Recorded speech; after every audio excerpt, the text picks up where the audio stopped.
Jou ouens, het jy 'n fucking oorpyn wat jou heeltemal mal maak? Kom ons kyk wat se raad werk. Raad 1: warm ui. Ja, 'n fucking ui, jy het reg gehoor.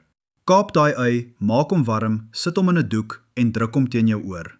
Die hitte en daai uisappe werk soos 'n bom, kalmeer die kak in jou oor.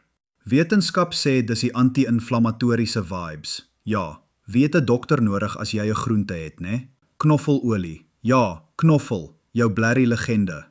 Druk 'n knoffelhuisie fyn, meng met bietjie olyfolie, maak dit effe warm, nie te warm nie, moenie 'n domkop wees nie, en drup 'n druppel of 2 in jou oor.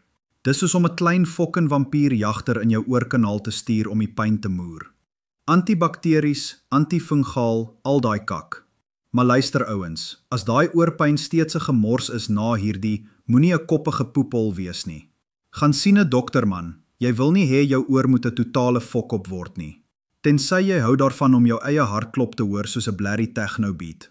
So, probeer die ui, probeer die knoffel en stop daai oorpyn om jou dag op te fok. Slaan daai like knoppie, deel hierdie kak en laat ons die natuurlike raad lewend hou. Totsiens my ouens.